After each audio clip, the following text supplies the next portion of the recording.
जो है वो पढ़ाने वाली हूँ। फ्रेंड्स, आज हम लोग नवनिर्माण जो है त्रिलोचन जी लिखित कविता को हम समझेंगे।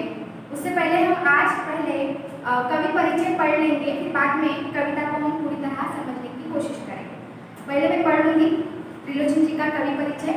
त्रिलोचन जी का जन्म 20 अगस्त 1917 को उत्तर प्रदेश के सुल्तानपुर जिले के कड़खरा चिलानीपट्टी में हुआ और इनका वास्तविक नाम जो था वासुदेव सिंह था। आप मतलब वो त्रिलोचन जी का अतिरिक्त अरबी और फारसी भाषाओं का निष्णात ज्ञाता थे। उनको अरबी और फारसी भाषा का भी पूरी तरह ज्ञान था। पत्रकारिता क्षेत्र में भी आप सक्रिय रहे, मतलब त्रिलोचन जी क्या थे, पत्रकारिता क्षेत्र में भी सक्रिय रहे हैं।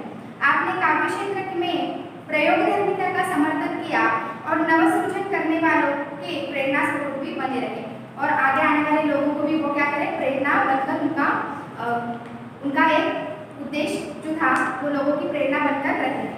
आपका साहित्य भारत के ग्राम समाज के उस वर्ग को संबोधित करता है जो वर्षों से दबा कुचला है, और वो जो उनका जो साहित्य है वो क्या करता है, ग्रामीण लोगों को संबोधित करते हुए वो लोगों को उनका जो साहित्य ग्रामीण लोगों के ऊपर लिखा हुआ होता है। आपकी साहित्यिक भाषा लोक भाषा से अनुप्रित है। सहज, सरल तथा मुहावरों से परिपूर्ण भाषा आपके साहित्य को लोकमानस तक पहुंचाकर जीवंतता प्रदान करती है। और त्रिलोचन जी का निधन जो है 2007 में हुआ है। इनकी कुछ प्रमुख कृतियां भी है, जैसे कि धरती, दिगंत, गुलाब, बबूल, उस जनपद का कवि हूँ, सबका अपना आकाश कविता संग्रह है, ये देशकाल कहानी संग्रह है, दैनंदिनी ये क्या है, डायरी है आदि। उनकी क्या है, प्रमुख कृतियां हमें देखने को मिलती है। फिर बाद में हम जो आज कविता पढ़ने वाले हैं उसका विधा प्रकार क्या है, प्रकार क्या है उसका, तो वो चतुष्पदी है। मतलब वो चतुष्पदी मतलब 4 चरणों वाला, उसे चौपाई की तरह वो होता है। इसमें 4 चरण होते हैं और इसके प्रथम, द्वितीय और चतुर्थ चरण में तुकबंदी होती है और प्रत्येक चरण में भाव और विचारों के साथ परिपूर्ण होता है। प्रस्तुत चतुष्पदी में उन्होंने क्या बताने का प्रयास किया है, ये हमें थोड़ा संक्षिप्त में देखेंगे। प्रस्तुत चतुष्पदियों में कवि ने का जो है आशावाद दृष्टिगोचर होता है। वर्तमान समय में सामान्य मनुष्य के लिए संघर्ष करना अनिवार्य हो गया है, इसे कवि इसमें बता रहे हैं। कवि मनुष्य को संघर्ष करने और अंधेरा दूर करने की प्रेरणा देते हैं। वर्तमान समय में सामान्य मनुष्य के लिए संघर्ष करना अनिवार्य है। कवि मनुष्य को संघर्ष करने और अंधेरा दूर करने की प्रेरणा देते हैं। जीवन में व्याप्त अन्याय, अत्याचार, विषमता, निर्बलता पर विजय पाने के लिए कवि बल और साहस एकत्रित करने का आह्वान भी इस चतुष्पदी में किया है। न्याय के लिए बल का प्रयोग करना समाज में उत्थान के लिए श्रेयस्कर होता है। इसे सत्य से कवि हमें क्या करते हैं, अवगत करते हैं।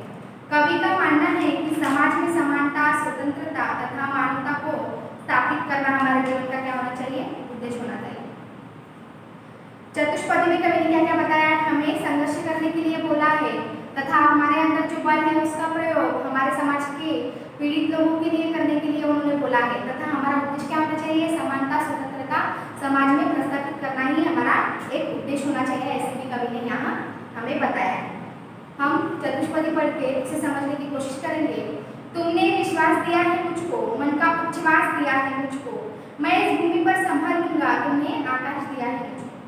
क्या पढ़ रहे कवि, धरती माता को संबोधित करते हुए कवि बोल रहे हैं कि हे माँ, तूने जिस विश्वास के साथ मुझे इस धरती पर जीवन दिया है, मैं इस धरती पर सांस लेने के लिए सक्षम हो पाया हूँ, तो उसे मैं क्या करूँगा, हमारे जीवन को मैं संभाल कर रखूँगा। धरती पर मैं उसका जो इस्तेमाल है वो हमारे समाज के पीड़ित लोगों के लिए करूँगा तथा इस खुले आकाश में स्वतंत्रता का अनुभव मुझे करने मिला है, तो मैं क्या करूँगा, इसे सुरक्षित रखकर समाज में जो गरीब पीड़ित लोग हैं उनको क्या करूँगा, मदद करूँगा। जिस विश्वास के साथ तुमने मुझे जो जीवन दिया है, मैं सांस लेने के लिए सक्षम हो पाया, उसे क्या करूँगा, मैं संभाल कर रखूँगा। इस चतुष्पद में उन्होंने हमें बताया है। फिर बाकी चतुष्पद पढ़ते हैं हम। सूत्र यह तोड़ नहीं सकते, तोड़कर जोड़ नहीं सकते, स्वयं में जाए कहीं भी उड़ जाए, भूमि को हम छोड़ नहीं सकते। इसमें कवि ने रिश्ते और प्रेमों के संबंधों को संभाल कर रखने की एक प्रकार का उपदेश हमें किया है। रिश्ता और प्रेम जो होता है वो क्या होता है, हमें संभाल कर रखना चाहिए। एक बार रिश्ता और प्रेम में दरारें आ गई या वो टूट गए तो उसमें पहले की तरह मिठास नहीं होती, और वो टूट जाने पर हम उसे जोड़ भी लेंगे लेकिन उसमें पहले तरह की कोई भी बात नहीं होती। इसलिए हमें रिश्ते और प्रेमों का जो संबंध होता है उसे क्या करना चाहिए, हमेशा ही जतन कर रखना चाहिए। इस चतुष्पद में उन्होंने हमें ये संदेश दिया है कि प्रेम और रिश्तों के जो संबंध होते हैं वो क्या करने चाहिए, हमें जतन कर रखना चाहिए। फिर बाद में जो है, सत्य है राह में अंधेरा है, रोक देने के लिए घेरा है, काम भी और तुम करोगे क्या, बड़े चलो सामने अंधेरा है। कवि इसमें हमें बता रहे हैं कि ये बात सत्य है कि राह में क्या है, हमारे अंधेरा है। हम जब किसी मंजिल पर पहुंचने की कोशिश कर रहे हैं, हमारा जो उद्देश्य है उसे पूरा करने की हम कोशिश कर रहे हैं, तो हमें वो उद्देश्य सरलता से प्राप्त करना नहीं आता। हमें हमारे जीवन में ऐसे जो सामना है अंधेरों से सामना करना पड़ता है। अंधेरे का मतलब यहाँ क्या होता है, अंधेरे का मतलब यहाँ होता है कि हमारे जीवन में आने वाली कठिनाइयाँ, विविध जो ऐसी परिस्थितियाँ जो आती है जिसकी वजह से हम हमारा उद्देश्य प्राप्त करने के लिए डगमगा जाते हैं, हम उस उद्देश्य को प्राप्त करने के लिए कहीं कभी पीछे चले जाते हैं। लेकिन हमें क्या करना चाहिए, उस अंधेरे का सामना करते हुए हमें हमारे मंजिल तक पहुंचने की पूरी तरह कोशिश करनी चाहिए। इसलिए कवि क्या कह रहे हैं, त्रिलोचन जी कह रहे हैं कि सत्य है, ये बात सच है कि राह में क्या है, अंधेरा है, रोक देने के लिए घेरा है। रोकने के लिए ऐसे 1000 लोग हैं जो हमें रोकने की कोशिश करेंगे, लेकिन हमें क्या करना है, हमेशा आगे बढ़ते चलना है। काम भी है और तुम करोगे क्या, बड़े चलो सामने अंधेरा है। और इसी तरह हमारे राह में जो अंधेरा है, कठिन परिस्थितियाँ है, उसके साथ हमें हमारी जिम्मेदारियाँ भी पूरी करनी है। हमें ऐसे कितने काम है जिसकी जिम्मेदारियाँ पूरी करके हमें हमारे मंजिल तक पहुँचना है, लेकिन क्या करना है, हमें रुकना नहीं है। इसलिए कभी लास्ट में बोलते हैं कि काम भी है और तुम करोगे क्या, बड़े चलो सामने अंधेरा है। भले ही सामने क्यों अंधेरा ना हो, कठिन परिस्थितियाँ हमें रोकने का प्रयास क्यों नहीं कर रही हो, लेकिन हमें क्या करना है, बढ़ते चलना है, आगे चलते रहना है। बात के चतुष्पद में कवि बोलते हैं कि बल नहीं होता सताने के लिए, वह है पीड़ितों को बचाने के लिए, बल मिला है तो बल बनो सबके, उठो पढ़ो न्याय दिलाने के लिए। यहाँ कवि ने बल का महत्व बताया है। बल मतलब ताकत, शक्ति।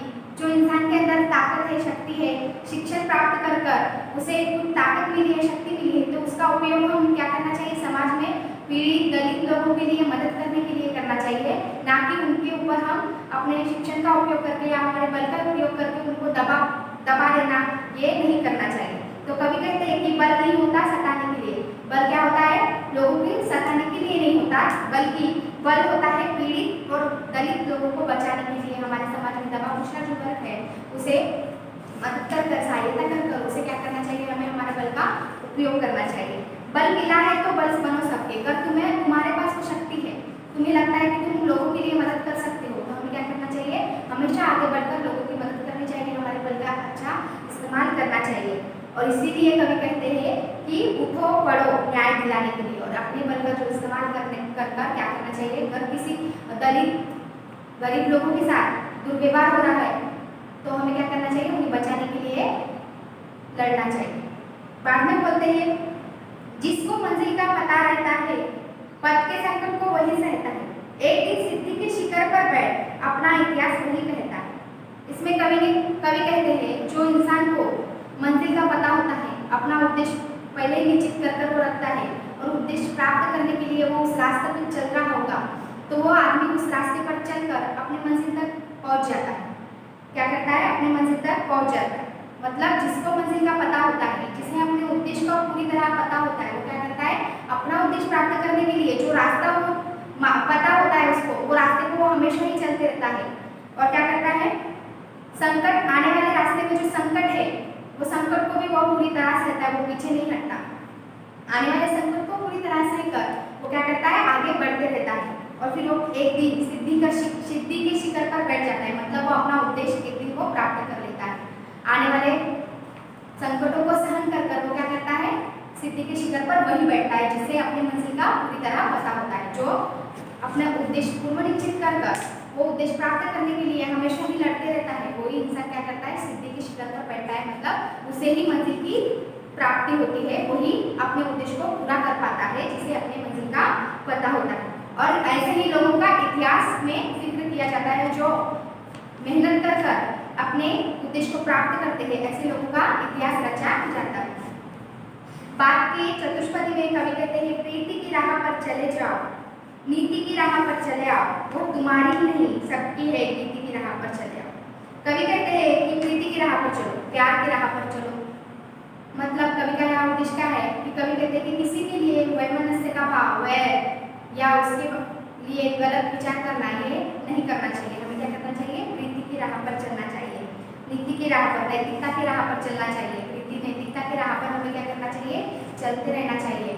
हमें किसी के लिए वैमनस्य का भाव नहीं रखना चाहिए और वो राह पर हमें हमेशा चलना चाहिए। और प्रीति की, प्यार की राह जो है, प्रीति मतलब प्यार, प्यार की राह जो है सिर्फ हमारी नहीं, उसके ऊपर सबका अधिकार है। इसलिए सबके साथ अच्छा व्यवहार करना चाहिए, प्यार के साथ व्यवहार करना चाहिए। इसलिए कवि कहते हैं कि क्या कहते हैं, बहुत तुम्हारी नहीं बल्कि क्या है, सबकी है। प्रीति की राह बस हमारी नहीं तो सबकी है। इसलिए कवि लास्ट में बोलते हैं कि नीति की राह पर चले जाओ, प्यार के साथ सबके साथ व्यवहार करो, सबके साथ प्रीति से व्यवहार करो। ऐसे कवि इस चतुष्पद में हमें कहा है। साथ निकलेंगे आज नर नारी, लेंगे कांटों का ताज नर नारी, दोनों संगी है और सहचर है, अब रचेंगे समाज नर नारी। इस कविता में इस चतुष्पद में कवि कहते हैं कि नर नारी, स्त्री और पुरुष ये क्या हो गए, एक साथ अभी समाज में अपना व्यवहार कर रहे हैं। अभी समाज में परिवर्तन हो गया है, बदल हो गया है, समाज पहले तरह नहीं रहा। अभी पुरुष और स्त्री दोनों भी साथ में काम कर रहे हैं। स्त्री पुरुष के कंधे को कंधा लगाकर आगे हमें हर क्षेत्र में देखने को मिल रही है। तो यही चतुष्पद में वो कह रहे हैं कि साथ निकलेंगे आज नर नारी। आज वर्तमान समय में क्या हुआ है, नर नारी पुरुष स्त्री एक साथ व्यवहार कर रहे हैं। हमें हर क्षेत्र में स्त्री और पुरुष साथ में दिख रहे हैं। आने वाले संकटों को दोनों मिलकर साथ चल रहे हो, एक दूसरे से वचन दिया है कि हम साथ में रहकर हमारे जीवन में आने वाले संकटों को हम मिलकर सहेंगे। इसलिए कवि कहते हैं कि दोनों संगी और सहचर है। इसलिए क्या है, वो दोनों संगी मतलब साथी है, एक साथ व्यवहार करने वाले साथी हैं। और वो क्या कर रहे हैं, आने वाले राह में संकटों का क्या कर रहे हैं, दोनों मिलकर साथ उसका सहन कर रहे हैं और आगे बढ़ने का प्रयास कर रहे हैं। अब रचेंगे क्या करेंगे, अब वर्तमान समय में नर नारी समाज में नवनिर्माण का एक रचने का प्रयास कर रहे हैं। दोनों मिलकर साथ काम कर रहे हैं और समाज में भी परिवर्तन लाने का वो दोनों प्रयास कर रहे हैं। अंतिम में चतुष्पदी में वो कवि त्रिलोचन जी ने कहा है, वर्तमान बोला अतीत अच्छा है, प्राण के पद का गीत अच्छा था, गीत मेरा भविष्य गाएगा, यो तो अतीत का भी गीत अच्छा था। चतुष्पदी में लास्ट में कवि कह रहे हैं कि वर्तमान बोला अतीत अच्छा था। वर्तमान पीढ़ी के लोग कहते हैं कि हमारा जो अतीत है, हमारा जो भूतकाल है वो क्या था, अच्छा था। हमें वर्तमान काल में जो लोगों को संकटों का सहन करना पड़ रहा है, अतीत में वो लोगों को सहन नहीं करना पड़ता, हमारी ऐसी सोच है। अतीत में वो लोग मिलकर रहते थे। ये बात सच है कि अतीत में सब लोग मिलकर रहते थे, एक दूसरे के प्रति त्याग और समर्थन की भावना उनके अंदर थी। लेकिन ये बात ये भी सच है कि वर्तमान काल में भी लोगों में त्याग और समर्थन की भावना अभी भी लोगों में जिंदा है। इसका मतलब कवि कहते हैं कि हम भले ही अतीत का गीत गा रहे हैं, लेकिन हमारा भविष्य भी हमारे गीत गाएगा, हमारा भविष्य भी क्या करेगा, हमारे गीत गाएगा।